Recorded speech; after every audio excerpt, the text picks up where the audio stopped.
from the CBS Bay Area studios, this is KPIX 5 News. Welcome back to KPIX 5 this morning. The time is 6:30. I'm Devin Fehely. And I'm Julie Watson. Hope you all remember to set those clocks back an hour for daylight savings. We're going to get started with a check of our weather this morning. A red flag advisory did expire this morning, but we still do have some high fire danger continuing. Take a look. Current wind speeds are relatively calm, at least at the lower levels, but we are still seeing some gusty winds in the higher elevations in North and East Bay Hills. The surface wind profile shows that those winds that were offshore yesterday are flipping onshore today, but we're going to keep our eyes to that fire weather. It does ease, but it doesn't disappear because we are still seeing elevated fire danger due to that dry air mass. We're going to keep those temperatures above average for this time of year. A young man was shot and killed by police in Danville, and now we are learning that people who talked to that man before the shooting believe that he might have been mentally ill. It happened around 11 o'clock yesterday morning at the Cottage Lane and Laurel Drive. This video is from someone's smart doorbell. You can see the suspect's bizarre behavior. Neighbors say that the man was walking back and forth for a long time, just wandering aimlessly. Concerned neighbors eventually called police. The suspect ended up getting into a car and led police on a half-mile chase. The Danville police chief says that when officers tried to take him into custody, he drove his vehicle straight towards one of them, and that's when officers opened fire. Heard a bunch of gunfire, so we just got on the floor. Multiple loud shots. It sounded almost like the same gun being shot multiple times because it was like boom, boom, boom. Investigators say after the young man was shot, he lost control of that car and hit an oncoming Jeep. Police say the suspect died at the hospital. Well, police are searching for two children right now after their mother allegedly kidnapped them from a social worker during a supervised visit. Police say 1-year-old Alexander and 11-year-old Priscilla were last seen at Emma Prush Park in San Jose Friday evening. That's before their mother, Diana Maria, allegedly kidnapped them. Now, police say their mother is driving a gray 2012 Mini Cooper, and she's believed to be heading to Colorado Springs. The car's license plate reads 6UWL251. Anyone with information is urged to call police. And in Wisconsin, 3 Girl Scouts and a woman there were killed in a hit-and-run crash. Police say the girls were picking up trash in a ditch when the driver of the truck slammed right into them. Another girl was also seriously hurt. An 04 to 06 black F-150 was traveling northbound on County Highway P right before the Highway 29 overpass, crossed over a lane of traffic and into the ditch, striking the Girl Scout troop. Police say the driver fled the scene but later turned himself in. He now faces 4 counts of homicide through the negligent use of a vehicle. Investigators say the girls were in the 4th grade and they were wearing bright safety vests at the time of the crash. Authorities in Oakland say a suspected drunk driver crashed into a construction project, creating a real mess on 880. Investigators say the driver was flying down the road at 100 miles per hour when she lost control and slammed into the overpass. It happened just after 3:30 yesterday morning. The impact sent several steel beams crashing onto the interstate, blocking the northbound side of the freeway for hours. For a beam like that size to come down, someone had to hit it pretty hard. And obviously the investigation is still going on with that. For Caltrans, we just want to make sure that it's safe and everyone gets home safely. Now, ironically, the accident sped up things for Caltrans. Crews were going to remove those beams next week anyway. The driver was taken to the hospital. She is expected to be okay. No one else was hurt in that crash.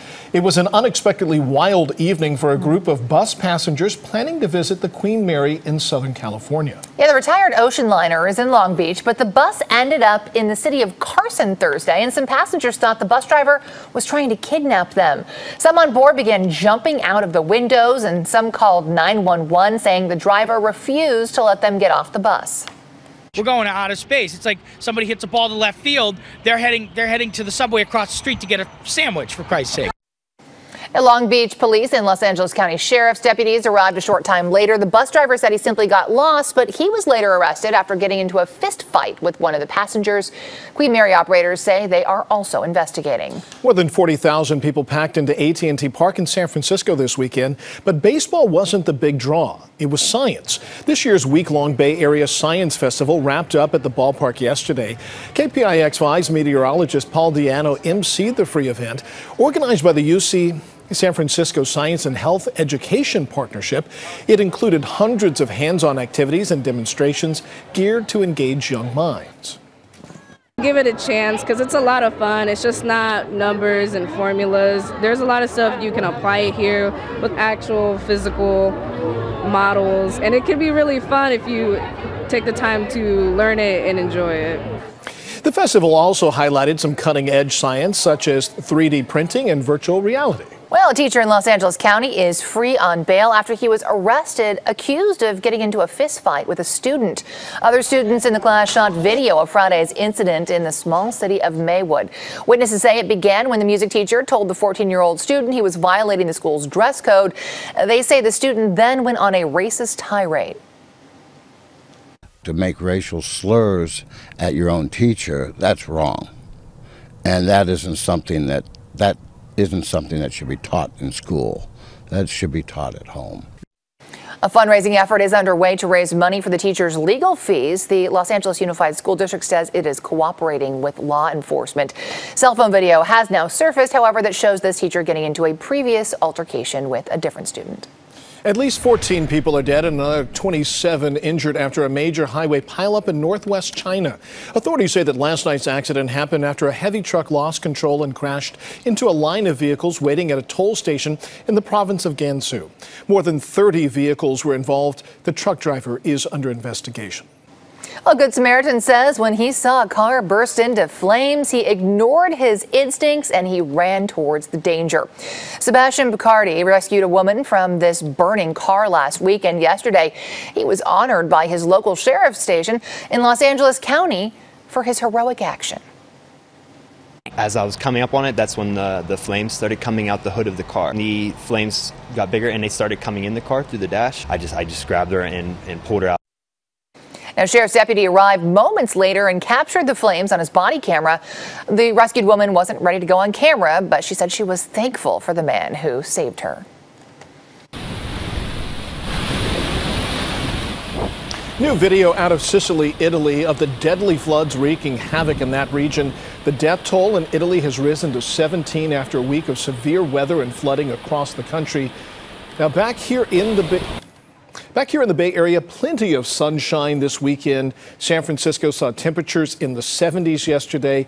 You can see lots of people soaking up the sun at Dolores Park in the afternoon. In Santa Rosa, crews are cleaning up this morning after a fire ripped through a warehouse. It started around 3 o'clock yesterday afternoon on West Robles Avenue between Standish and Moreland Avenues.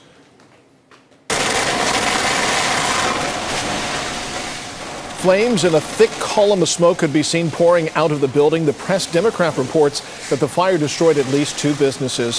A firefighter was injured and treated at the scene. It is still unclear how that fire started. And now we're moving to campaign 2018. Early voting is in full swing at San Francisco City Hall following a surge in registration across California. Hundreds showed up at City Hall voting centers on Saturday to cast those early ballots. Overall, about 6,000 have already shown up to vote this way. Another 104,000 have sent in ballots by mail. The city's director of elections anticipates turnout this year will be higher than the last midterm back in 2014. Right now we're looking at a turnout in the 60 percentiles. So election day will determine how high in the 60 percentages that we get. But at least I think we'll match November 2010's election, which was the previous gubernatorial election without an incumbent on the ballot. Statewide, a record number of people, almost 20 million, have registered to vote. Now, backers of San Francisco's Prop C held a rally yesterday in the Castro district. That is the measure that would tax San Francisco's wealthiest companies to raise money for homeless programs. Supporters include Salesforce CEO Mark Benioff. He spent $8 million in personal and company funds to promote Prop C. We are in a crisis of homelessness in San Francisco. 7,500 homeless individuals, 1,200 homeless families, each with 2 children. It's an epic disaster. It's never been at this extreme. We need immediate funding. Benioff is at odds with some fellow tech titans, including Twitter CEO Jack Dorsey. Mayor London Breed also opposes Prop C. She says the city shouldn't audit current spending on homeless before it raises taxes. And some landlords are taking preemptive action against a rent control measure in the state ballot. Prop 10 would lift limits on local rent control laws. According to tenant advocates, many landlords are already raising rents now in case Prop 10 passes, and some are even promising to reduce the rents later if that measure fails.